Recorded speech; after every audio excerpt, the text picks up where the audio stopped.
everybody, and welcome to another episode of the Winging It F1 podcast. This is our in-between Bahrain and Imola episode for this week, episode 63. I'm Freddie Coates. I am joined by Adam Dickinson and Nigel Chu. And as a special guest this week, we have Taib Abu, who is a writer with Adam and I for lastlap.co.uk. He also writes for many places. I have seen so many handles on his Twitter account that I'm going to let Taib introduce yourself to our 16 fans. Hello, Taib. Hello, lads. I'm glad to be on. I've been on a few pods, but Formula One is my favorite sport. My first love is a sport, so I'm glad to join you guys. Like, you guys are cool, so this should be a good however long it is. It's no problem at all.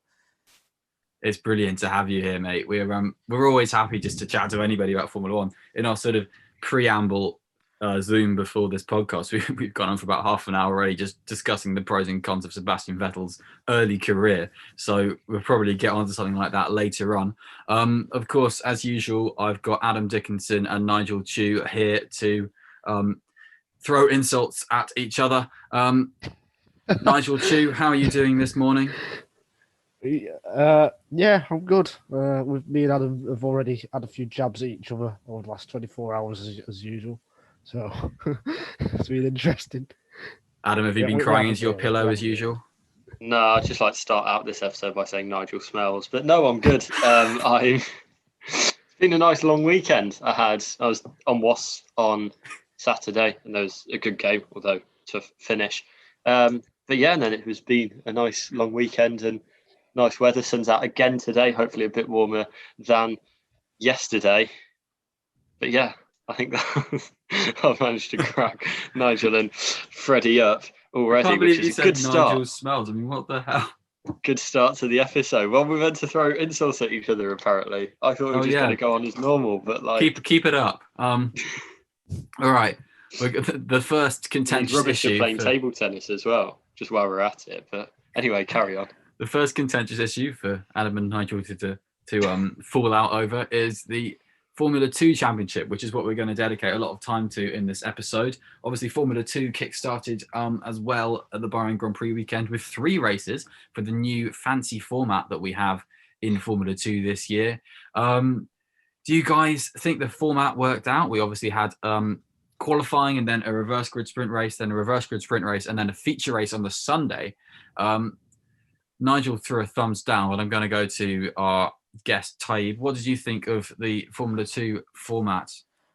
As a TV kind of spectacle, I think it worked just because it created more things. Like I'm a nerd, so Sky F1's generally glued to my TV on a weekend.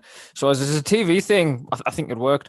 From a racing point of view, not really. It's just I think the thing with F2 is you've got too many kind of desperado guys like Dan Ticktum or people like that that are just so ultra aggressive, and I think the standard of driving was worse than even normal. Like even from good drivers like Robert Schwartzman, I think it was in that second sprint race, or might have been in the feature race, I don't know now.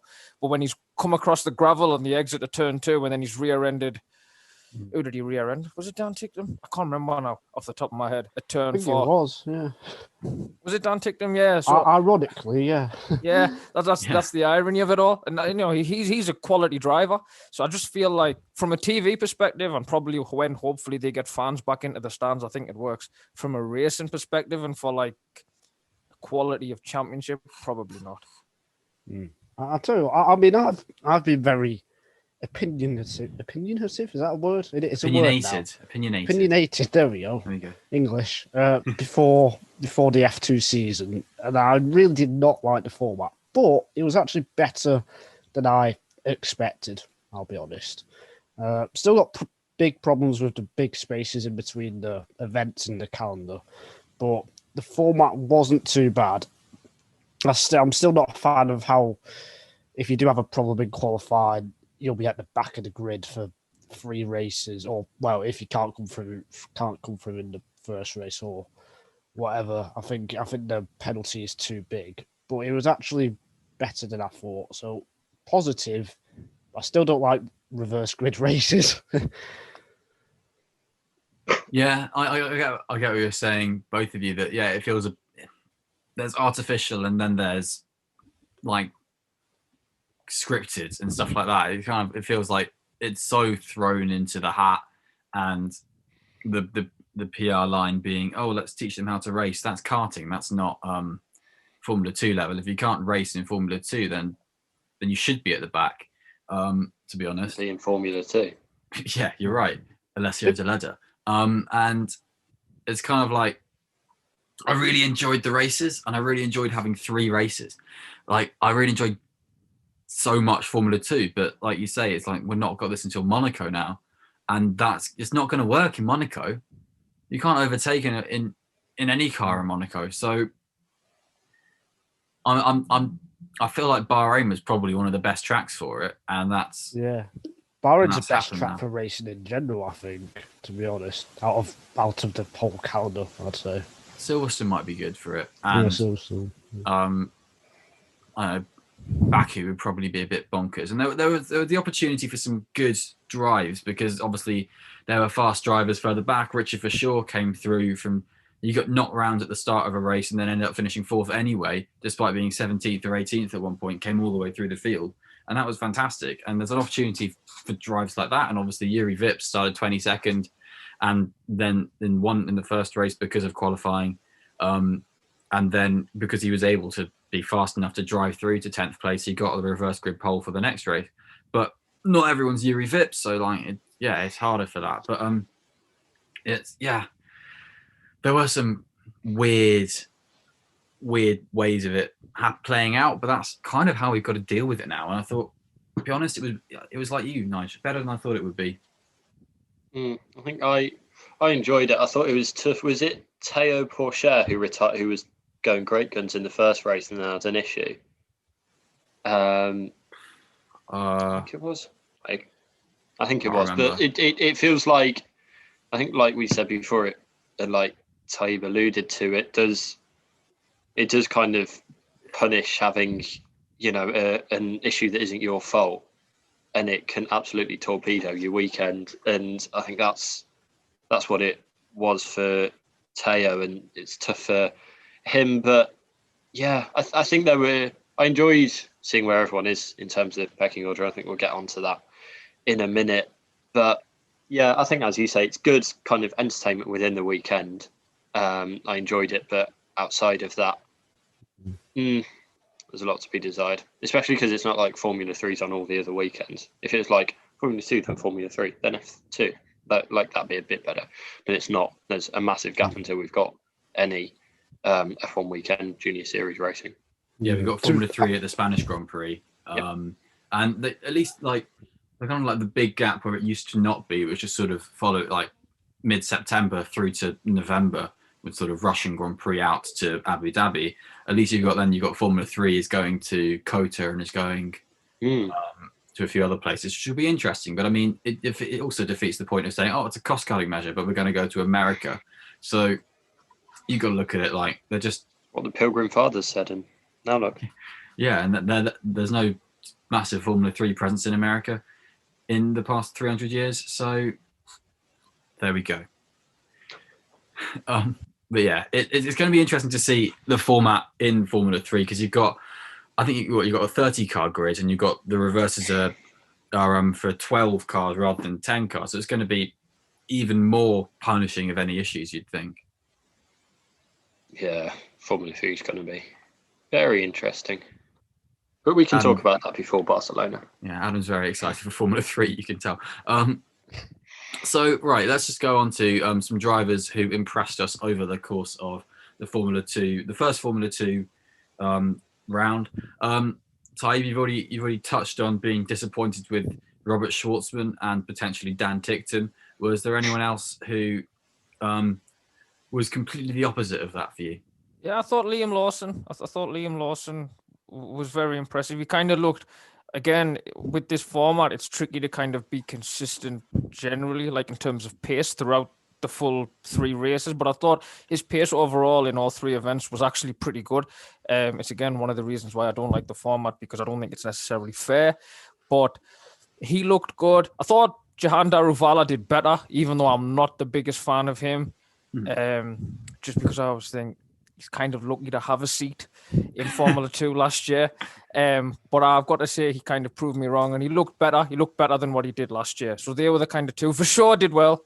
Was a kind of new driver into the series. So I thought those three in particular really impressed me. But yeah, on the flip side, I was really disappointed with Schwartzman. As a Ferrari fan, you're kind of thinking, is he the next? And I thought it was just a poor weekend overall, really, for Robert Schwartzman. The next Vitaly Petrov. I think, again, Liam Lawson really stood out because he was someone that didn't... He was quite hyped coming into the F3 season and then was a bit of a... Just good. He was good.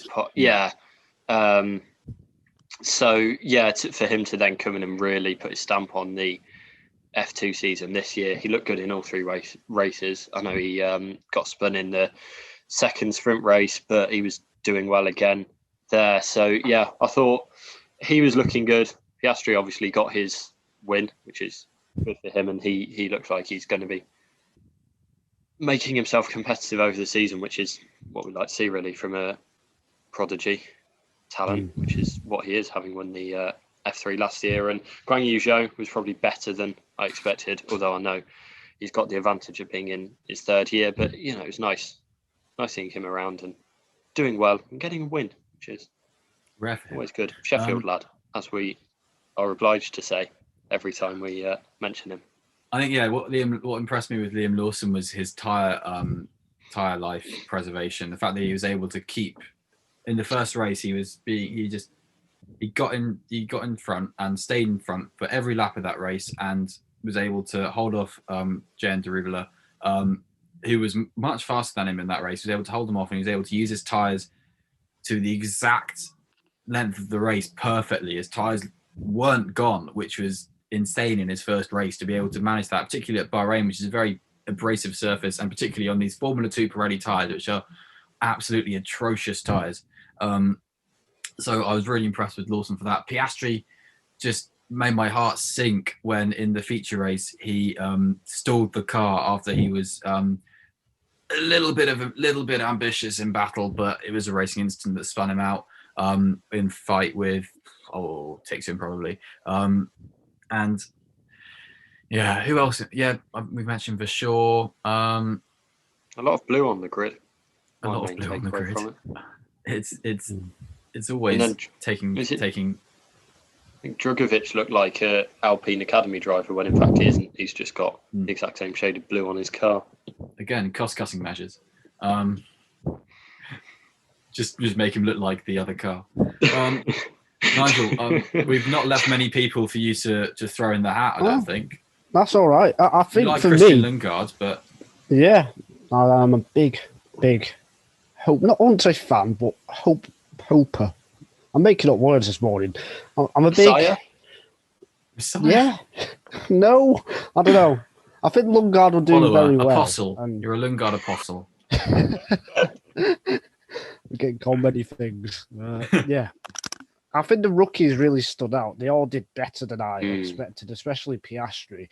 I think he kind of proved what he did last year when he was a super smart, clinical, choosing the right battles to attack and defend, apart from the Dan Ticktum incident at the end, which could be quite costly, perhaps we will look back at. But I think, I've never been on the Piastri hype train, I'd say, but I think he's kind of changed my perception of him in the Bahrain weekend, because for a first ever Formula 2 event, I think he was super smart, and he really showed that he's got a strong mind, and I think Liam Lawson is in that category as well. He wasn't a driver I thought would do well, but on a track like Bahrain, which is so tough on the tyres, it's probably one of the toughest circuits you could go to as a new driver in terms of tyre management. I think he did really well, and I think Théo Pourchaire had a lot of misfortune. The results probably didn't show how well he did, but he's another driver who I think will definitely come along as the season goes on. But I think for Guan Yu Zhou in the championship lead, he always has to win the championship this year, maybe even dominate it if he wants a place on the F1 grid. And he's definitely starting off pretty much perfectly, I'd say, with the new format. But I'm really excited by the rookies this year. I think the grid is really good. Yes, I think some of the racing was a bit iffy, but I'd put that down to race rustiness, perhaps, although they are top drivers. But yeah, I think it is quite exciting, and like I said, the field is really high quality this year. I don't know. I think Joe's going to struggle even if he does dominate to get on the grid because it's just so competitive now.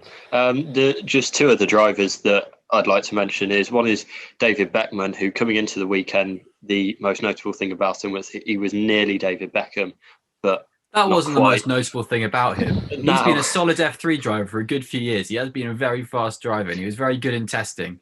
Very but now good in he's testing. An F2 podium sitter, so he will hereforth be introduced as David Beckman, F2 podium sitter, rather than David Beckman, nearly David Beckham. And Matteo Nannini, his quest to win the F2 and F3 championships didn't get off to the best start. He only picked up a solitary point.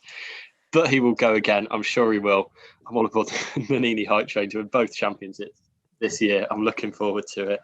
But he's got it all to do from now in Monaco.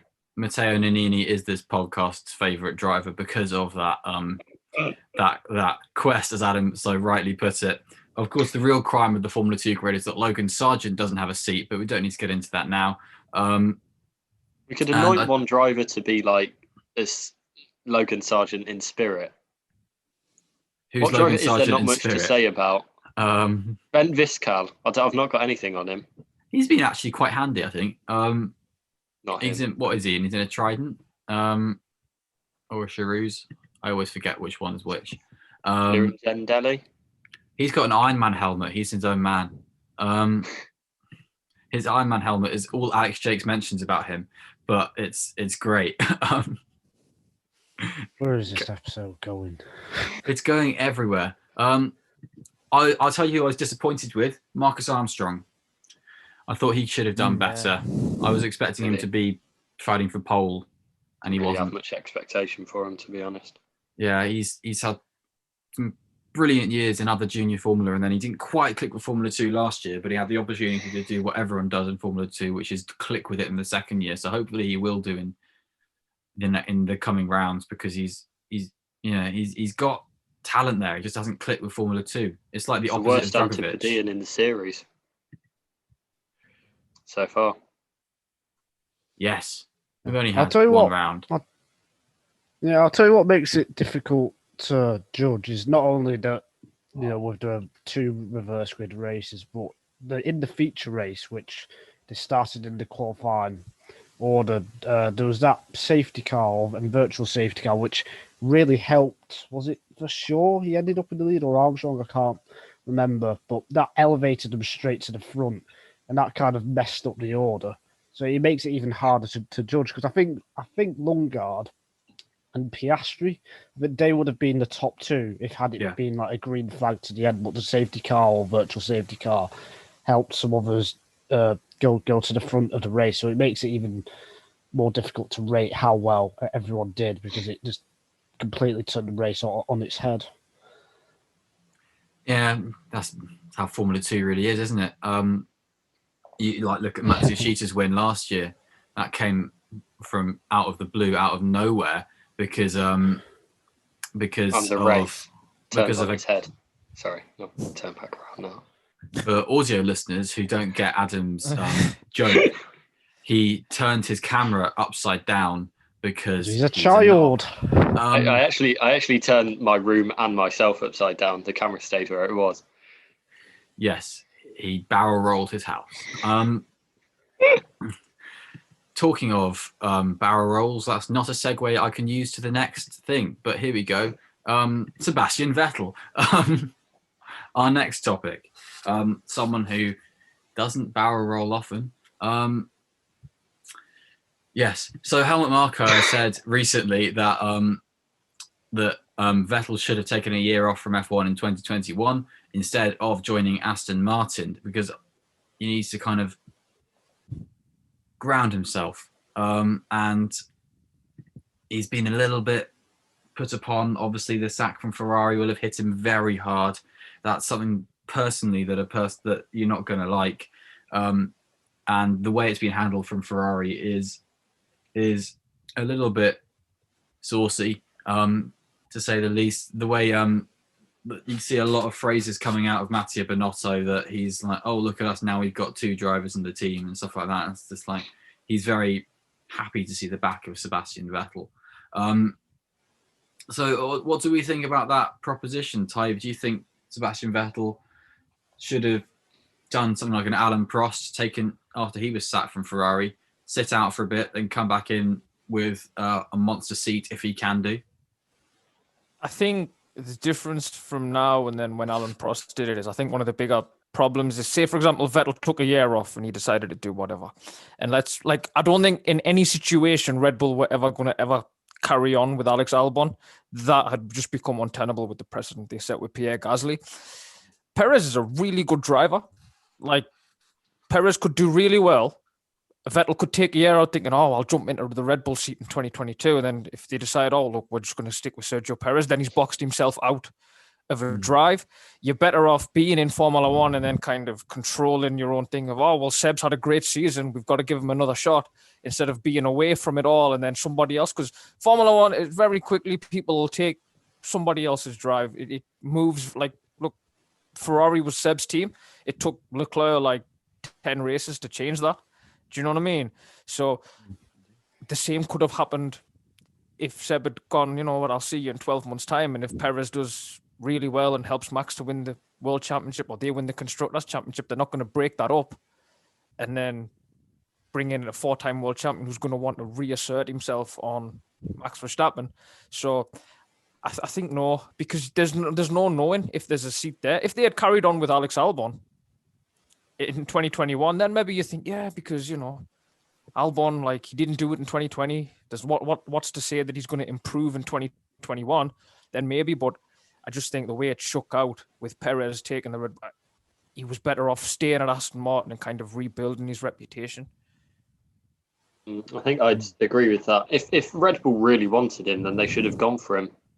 You know, that's it. If that was the case and they thought Seb was their driver that they wanted, then they should have gone for him. And as it turns out, that might be the right decision. Although, you know, I don't necessarily think he would be an upgrade on Albon. But yeah, I think I don't know. It doesn't really feel like Marco's place to be saying that. But, you know, I guess he says what he wants. He's not going to care what we say about him either.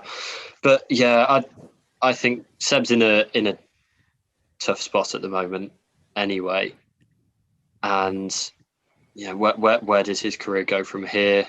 Is he going to be able to rebuild at Aston Martin? It's maybe not the team that he thought he was going to, or that he would have hoped he was going to. And Otmar Safnauer has had things to say about that, which we might touch on later or might not. But yeah, it's different from Alan Prost because of the position he's in, and the driver that he is at the moment isn't the same as the driver that Alan Prost was when he took a year out, I believe, anyway. And yeah, like Taib said, things move very quickly. And like last season, things moved from George Russell being locked down at Williams to Perez nicking his seat, to Perez not nicking his seat in the space of about a week, which was one of the weirdest rumours that I remember from last season. But things just move so quickly, and when you take a year out, even if you take a few races out, you have no idea what landscape you're going to be coming back into. Well, that's the thing. You look at, for example, obviously when Hamilton had COVID, it took George one race, and all of a sudden Valtteri Bottas, who'd been there for 4 years, everyone was like, well, surely George Russell should be in the second Mercedes seat. If you give somebody else Mercedes seat, yeah, if you give somebody 23 races to forge a reputation and they do well, you're not going to come back in. Like, it happens with people. Like Jacques Villeneuve got it with Robert Kubica, I think, when Villeneuve crashed in Montreal and he had a concussion, and they said, oh, we'll put Kubica in, and then he did really well, and Villeneuve never came back, and that was the end of his, like, he got dumped out. He didn't even get to retire on his own terms. I think the biggest thing with Seb is he's got 22 races and the ball's kind of in his court. You know, like, that team will put everything behind him because he still brings cachet. He's still a 4-time world champion. And he's better than Lance Stroll if he can hook it all together. He just is. Like, I like Lance, but I don't know. Like I says, I don't know. It's maybe like, to me, he just reminds me of like a reality TV star Lance. That's like got to drive because his dad's got like loads of money. But I feel like Seb, Aston Martin will give him time, and I think if he can work it out there, then there's no reason why like this should be seen as like the start at the end. Do you think he will work it out, Time? I think he's got the determination to. I don't know Seb obviously personally. I wish I did, but because he seems like Sebastian a cool guy. Vettel's listening and he does want to come on this podcast. Please drop us a DM on Twitter at Last Lap F1. Yeah, he doesn't have Twitter. Not that F1. We can get F1. He has plenty of fan Twitters, but no, it's. I think no matter how kind of, when you've experienced that much success that he has, nobody likes being written off. Like, no matter kind of how verbose a character he may or may not be. So I think Seb will work it out. I think the bigger problem for him is the Aston Martin going to be competitive compared to the AlphaTauri, the McLaren, and the Ferrari, which look like they had a clear edge over Aston Martin. Like, the midfield looks like two midfields. You've got AlphaTauri, Ferrari, and McLaren, and then you've got kind of Aston Martin, Alpine, and Alfa Romeo. I think Seb can work it out in terms of beat Stroll, but can the team work it out to get to where they want to be? I don't think the team can work it out because we've got the I think if we had stability in regs, then they would throw everything at figuring out their unstable rear end that they've inherited with these new rake regulations that have impacted the not rate regulations, floor regulations that have impacted the low rate concept cars, which is obviously where Aston Martin's car lies based on their previous season's inspiration, let's say, from the world champions.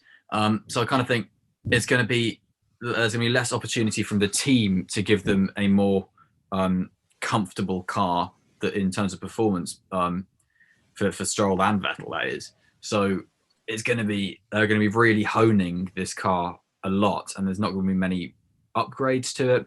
And so whether they can get to a good setup, that's cool, but whether they can get performance in when they get up the grid is different. I mean, I think the majority of input from that will be just how they race, and they're a smart team. They're a really smart team, and Vettel is obviously a really, really intelligent driver. So I think that the majority is going to come from intelligence and race approach, if that makes sense. Yeah. But obviously Vettel's made something like what? I think I saw a stat from Ed Straw's article for the race, like 13 in-race errors in the past 53 races, I want to say, which is that's not on, I'm afraid. And you're right, he's got the cachet of a 4-time world champion, and that's what's got him to Aston Martin, because if he didn't have that, and he would be out of Formula One unceremoniously, which is really sad, because it's the thing, we know he can do it, and for the most part of 2018 and 2019 he was doing it, and so it's just kind of like, where's it going to come from? What's going to happen? What's going to click? And something does need to click, and I think it's going to be interesting to see if it does. It's an and beyond deal, so he's there for 2022. Yeah. So who knows how the new regs will work? I think, do we know that he can do it? I think we know that he could do it, and we know that he has done it. I don't. But do we know that he's still... I'm the same. I'd actually put Lance Stroll ahead of Seb, really. And I think they're... I won't go that far. Like Taib said with Lance, it feels like both of them are kind of there, not due to their driving level at the moment, their current driving level. I think neither of them are there primarily for that. But, you know, I think we're yet to see whether Seb can be at the level of one of the top midfield drivers. You know, I'm really not sure about that, and that's what Aston need, especially if they've not got a car that can compete. I think they both seem quite similar in that they can pull results out on occasion, and they can do quite brilliant drives really to get results, but they're not. Neither of them seem that consistent at the moment, and I think there is big question marks over there. I thought before the season, I thought it'd be Alpine that had the question marks over them, but actually, I think it's more Aston at the moment. Yeah, I think that's fair. I will say this has kind of put them back, not from 2020 to kind of where they were with Force India. Like I always call them the great scramblers. Like they never necessarily had the best car. Like in that kind of intermittent period between 2014 and 2019, they never necessarily had the best car.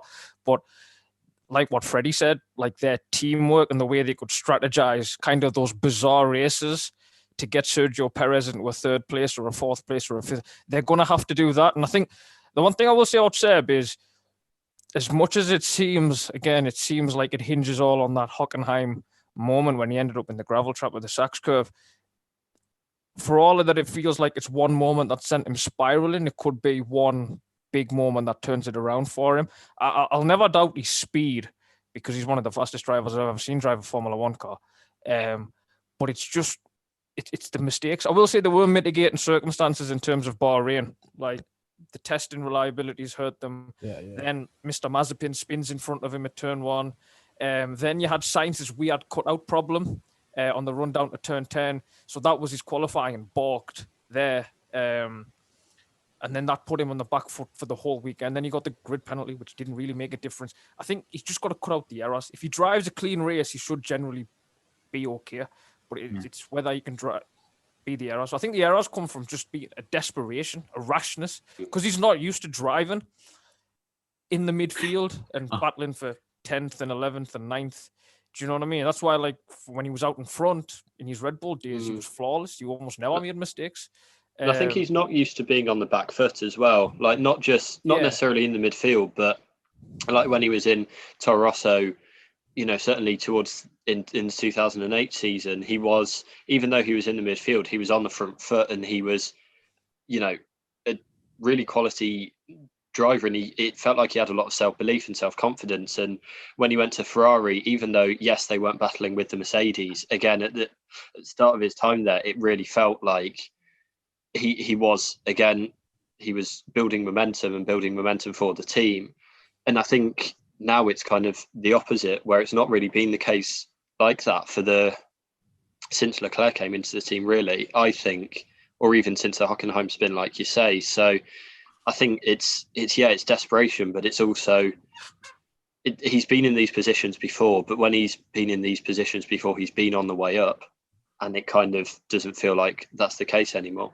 Would you say he's been on the way up because he's been down and he's brought himself back up? Would you say he's been pushed back up by others? Because you say like he's been in poor positions, but you look at like 2012 where he was 50 points off the championship, and then he just went and won races and won the championship out of, like, after a mega drive from the back of the grid in a damaged car. That's cool. That's calm. That's me saying he's proved he can do it. And I get what you're saying. He could do it, and it's whether it is past tense, and it's really it's a hard one for me to grasp with that. For me, I think Vettel should have won the 2012 and 2010 championships a lot earlier, really. And I think the fact Alonso was able to take the 2012 title down to Brazil to the final race, it should never have even got there. And yes, you can argue Vettel was young, but the car he had, the Red Bull he had everything going for him. I don't think he should have let it happen. And I think Ty made a great point before, saying that Vettel is a great front runner, and he's probably one of the best front runners we've ever seen. I remember after the first lap or two, he used to have like a 2 or 3 second gap, which was massive in 10, 11 years ago or whatever. But I think the big problem is he struggles in the midfield, and I don't think he's the best at wheel-to-wheel racing, and I don't think he's the best at following cars, and that is, a massive problem if you're not out front. So I think he's always had these weaknesses, but we've just never been able to see it until recently, I guess. I guess in 2014, when Ricciardo beat him, there was kind of a sign there, but over the last couple of years, he really hasn't been on it at all. And it's interesting again. Ty mentioned before with Germany 2018 how that could have been the start of the downfall, and I'd have to agree with that. I think 2017 Singapore and 2018 Hockenheim, those were massive moments, and ever since 2018, I've kind of been waiting for a big moment for Vettel to turn it around, but it just hasn't happened, and I don't think it will happen personally. So it's a bizarre one. I think it's one of the most strange cases for an F1 driver ever because he's a 4-time world champion, yet the other multiple champions in F1, Senna, Prost, Schumacher, Hamilton, Fangio, I wouldn't put Vettel anywhere near that category or that level. I just don't. I don't think he's anywhere near those drivers, and it's just so strange how he can be so good, and then now he's always lost it all, and he's fighting to keep his reputation really, and it's just bizarre. It really is. It's really interesting to think about that, and I think it's partly because he won in 4 years. He nearly won in 2009, and then it was just bam, bam, bam, bam, bam. That might have been 5 pounds. I couldn't really count, but he just kind of won in this short period, and then wasn't kind of really. I know he was in championship fights, but he kind of was never, He peaked early. Yeah, he was never in kind of a true championship decider after that, and I think partly, without wishing to get too macabre, is that he survived, because I think F1 does have a thing where drivers, multiple world champions who survive, aren't kind of held in the same mystique as those who unfortunately didn't. So, and obviously that's kind of come as the sport's got a lot safer, thankfully. But you've got this decline now, rather than with other drivers, and obviously Senna's probably the main one. That there's always this thought of what might have been with Vettel. He won in 2013, and then that was it, really. Go on, time, yeah. Yeah, no, I think those are all fair points. I will say on the 2012 thing, the first part of that season, because that was the season where they took the blown diffuser away. So the first part of that season, the Red Bull wasn't as quick as what you did think. You had a few alternator failures, I think Valencia at Monza as well, just to kind of, while that car became a great car, it didn't necessarily start as a great car. Don't forget, McLaren took pole position in the first 2 Grand Prix of that season. I think the biggest thing with Seb is it's just got to be that thing of, it seems like he's always on the back foot. It seems like he's fighting against something bigger than just driving the car on a racetrack. And maybe that does affect him. Like, none of us, unfortunately, here are probably going to be elite sports people at any point. Sadly for all of us. But like, that's the hardest thing, like, we could probably never get into as like an outsider. Like, how does it affect people mentally? Because some drivers would come back from the Hockenheim spin and be like, do you know what? I'm not going to let that define me. But then, and it's the same with other sports people. I don't know enough about other sports to kind of reference it. Like David Beckham, the time he got sent off against Argentina, he could have let that kind of spiral into a negative, but he used it as a positive, and then United win the Champions League and whatever else. It just feels like, Seb, since that moment, like everything kind of mentally has been on a kind of negative downer this whole time. And I don't know how you can, even as great as the success he's had, that's the one thing I don't know how you can get out of. Yeah, it's confidence, isn't it? And I think in every sport, confidence is a huge thing. And I think Vettel, more than some other drivers on the grid, he relies on that confidence and momentum more than others. And he's probably not the best at bouncing back from a big error or mistake or bad luck or something like that. And he just needs something to get him going, but he just hasn't been able to do that for a long time. And I think that is the thing for me. It's been so long since I've been, impressed, I guess, by Vettel. He had Turkey last year, perhaps, but other than that, last year was decent and quite funny.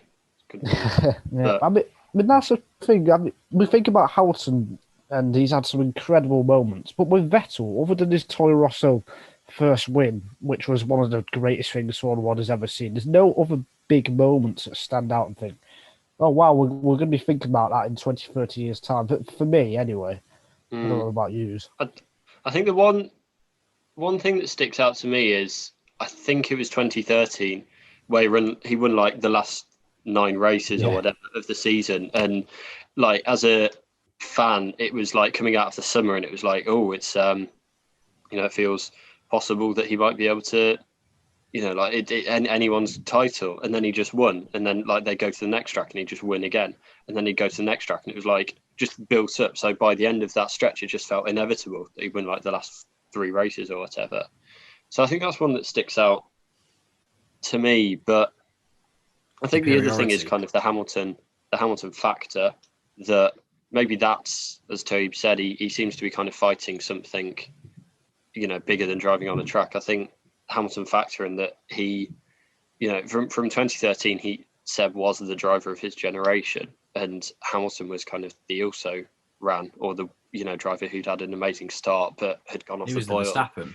And now it's just completely, that script is completely flipped, and I don't know whether that's kind of what he's been fighting against. I don't know. It's his mentality and what he thinks about, but to me from the outside, that feels like it could be, kind of desperately trying to fight Hamilton, show that he is the driver, but never being able to do that.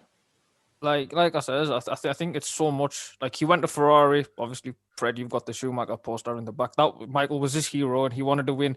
He wanted to win the world championship for Ferrari, like what Michael did. I don't know what that funny painting is in the background of Adam's room.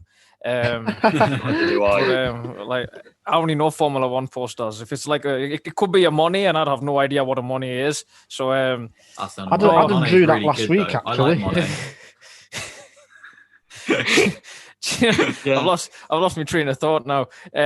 What was I going to say? Yeah, so he went there with a dream, and you think since obviously 2017 they were kind of in the fight going into the last kind of 7 or 8 races, and then he crashes out at Singapore. He had the reliability problem in Malaysia qualified, and it kind of got ripped away from him before you could even kind of understand what happened again. 2018 Hockenheim seems like a sliding doors moment. Then he goes to Monza. Kimi stole his thunder by taking pole position.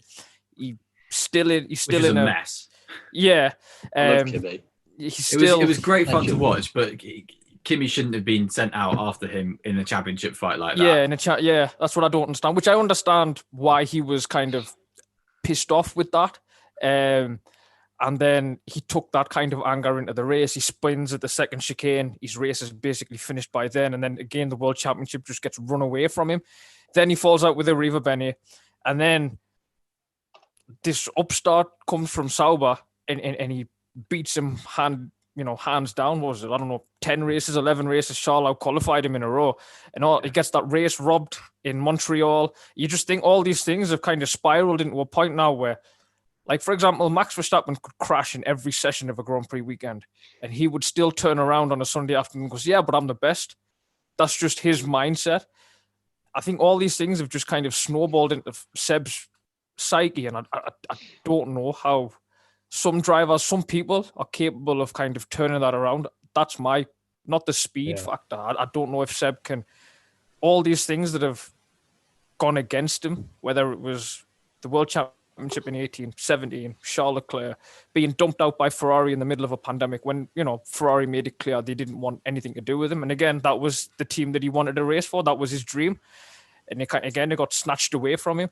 I don't know how you can bounce back from that from a mental point of view. I know I couldn't, but again, that's why I'm spending a sunny day in Newcastle sitting talking to you guys. Although I like you guys, but I'm not testing in Barcelona or driving a GT car around Misano or somewhere, Nigel's not on my half an hour. You look at Senna, Ayrton Senna, and a look back. I mean, obviously, none of us lived through his career or knew any of what was going on the ground. But I get the impression he's always was a driver who would thrive when the world was against him. And you had so much going on with Jean-Marie Balestre and the FIA that would get his hump up and get his back up and stuff like that. And that's when he would just blitz and be like, well, you don't like having me here. Well, I'm going to force you to have me here, and put in stunning performances and stuff like that, and the world was against him, and that made him prove that he deserved it and prove his success. And with Vettel, like, he seemed to thrive when he as the golden boy, and as the golden boy slipped from Ferrari, he started to slip, and more so as it went on. 19, 20, then there was a new the new prodigy of Charles Leclerc, and Vettel got worse and worse and worse. And it kind of like he's gone into a team where the whole concept of the team is to give Lance Stroll a Formula One drive and maybe advantage. So it's kind of like that's gonna stick. Surely that mentality is going to stick. You're going to be always the second choice in that team, whereas when you were the best, Seb, you were considered and seen as the best. And when he was the best at Ferrari, it was 2015, say, when he did some fantastic drives and he was on top of Kimi like crazy, and he was the number one fan of the Tifosi everywhere. And then as it slipped, and yeah, he needs the backup, and I don't think he's getting it. Is it true he's never won from below third on the grid or something? Which is Something like insane, that, yeah. I think. Yeah. But that speaks to more not, of his to not win qualifying, a to be race. honest. It does, but I also think it speaks about his race prowess, I think. Well, I mean, we could probably do a deep dive into that. But how many, until last year, how many bad a bad qualifying for him would be like fourth? You know, like, true. he's one of the best qualifiers. Again, I don't think we should never take. I don't think it's a speed problem with him. I just think it's a mindset kind of like, like again, it's just confidence and like we can't speak to it again. Unfortunately, we never played elite sport at any level. I did play badminton in year 5, but you know, that was easy. That was easy. But yeah, and I don't know. Does he need a psychologist? I don't know how you kind of get out of that funk that he's in.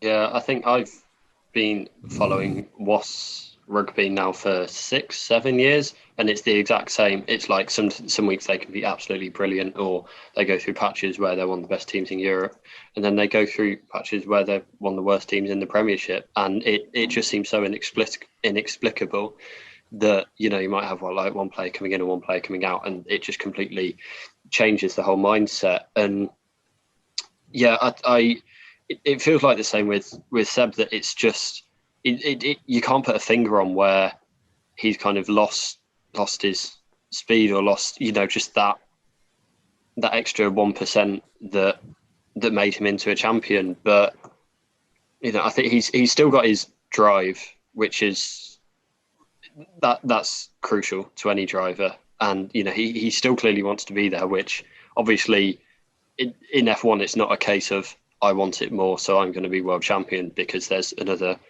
15 drivers who want it just as bad. But the fact that he still wants to be there, I think he does still want to turn it around. And I hope he does, and I hope he continues that, and it does have some happy ending, or you know, even just, you know, a podium in his last season, or you know, some result like that. I think that would be, you know, a way that he deserves to sign off, because as we said, it's been a very curious career, but you know, ultimately he is one of the great F1 drivers, and his records speak for that. And you don't just fall over into 4 world championships.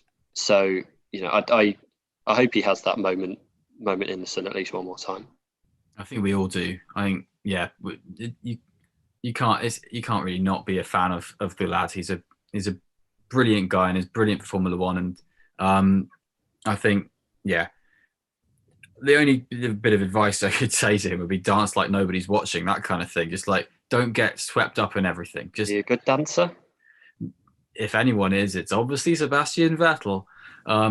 Also, I will say to everyone, watch Mahindra Formula E's latest thing on social media called The Switch, which is strictly professional dancers teaching Alex Lynn and Alexander Sims how to dance, and they're the Formula E drivers, and it's just insane PR. So watch that. But also, yeah, if Seb can just block everything out, then just do that. But yes, moving on to more of a less well, actually carrying on with the mindset thing, we're going to go and delve into our guest Taib's mind with our final part of this podcast, which we like to call... Scary place to be. That's a scary place to be. It is a scary place to be. We're going to Listeners are about to find out. We're going to... I ended on a cliffhanger of having to come up with a quick name for this segment. Questioning Taib. I don't know. Let's question Taib. Guantanamo Bay. It depends how you're asking your first question, Adam. Go. Yeah, my first question, which it's an interesting. I think it will give an interesting answer. That what's the stupidest metaphorical hill that you'd die on? Do you know? I don't know. So many things. Oh yeah, like something stupid. Like for example, when I was a kid, I'm a bit older than you guys, so like Freddos used to be 5p. Yeah. And now I'm 25, and I maintain that Freddos should still be 5p. I've fallen foul of major inflation because now they're 25p, and you can't buy like 5 of them for 25, and now you got to do 25 times 5. I don't know what that is. So Freddos is probably my stupidest hill to die on. Or chips. £1.50. I don't like the curly chips or crinkled chips. Just like normal chips like you'd get at like McDonald's or KFC. I'll die on those stupid hills. I'm willing to die on so many hills. You know what I mean? Which is why I'm kind of a fool. I think the Freddos one is pretty normal. I know. I remember when they were 5p, and that seems, again, like you say, it just seems to be ridiculous that they're now 25. But curly fries, they're good. I don't know. Is it definitely curly fries or is it crinkled fries? Crinkled, okay. Really annoying. So curly fries, like the occasionally curly fries, you're okay with? Yeah. Good. Oh, they're the best, and that would be a hill that we would be throwing you off the podcast for. So I have that power. If there's like a pub meal where you can pay like an extra £1 to get the upgraded curly fries, I always go for it. I know I shouldn't, but it's worth it. Why shouldn't you? Curly fries in small doses are okay. I still don't think they're better than kind of your normal chips, but crinkled cut chips, yeah, they're no good at all. No good at all. Okay. Nigel, do you have a question to put to our guest? I don't really know what to ask. Don't know, favourite F1 moments then, I guess. That's a bit of a boring one, but still. Nah, it's an F1 podcast. Yeah. There's so many. Sometimes.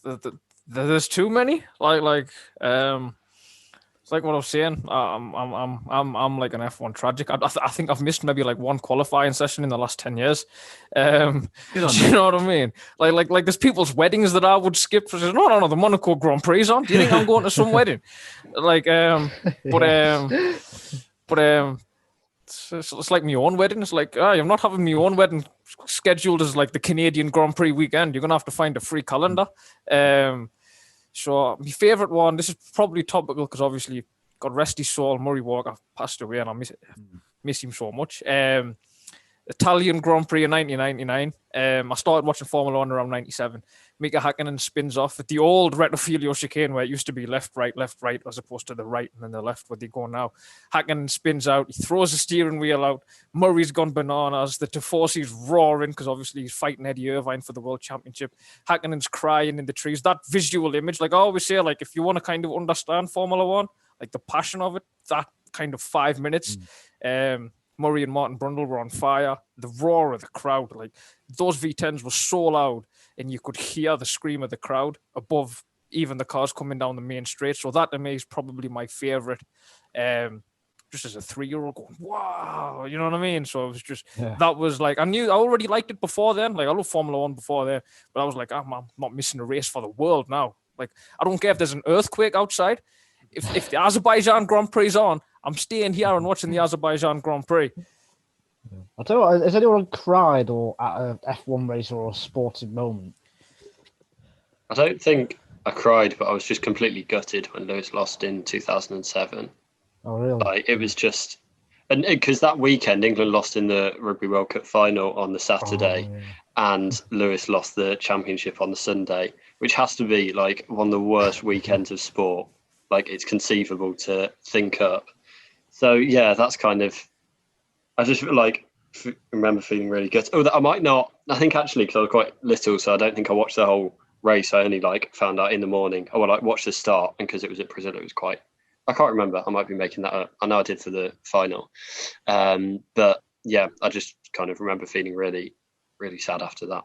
I cried after the 2008 Brazil one because I was a Ferrari fan then. I was going to say and as well. Massa. Yeah. I wanted Massa to win. Yeah, So that was I my cried one. after Yeah. that. That was my one as well. Like, I'm a Ferrari fan. Like, I could say Schumacher before I could say like actual English words. So I've been kind of a Ferrari guy all my life. And then for Felipe to come back to Sao Paulo, and his home track, and to lose it in that way that was heartbroken. The really sad thing is he never even got another shot at it.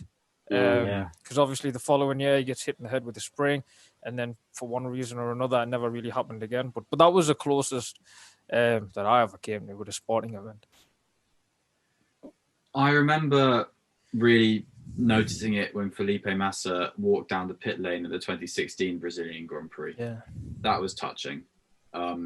When he was given a standing ovation by the Mercedes crew, by the Ferrari crew, and he probably would have been given it by the whole team, but Williams were third in the line that time because they were actually decent. yeah. And I remember, and I think I remember the best thing about that was it was a live track. I mean, the pit lane had been closed because of where he crashed, I think, but they let his wife and son walk out just into the pit lane and give him a hug in the pit lane, which is, so against the rules, but was so perfect and brilliant for that time. And that was a really touching moment. I also remember feeling really happy when Jenson Button won.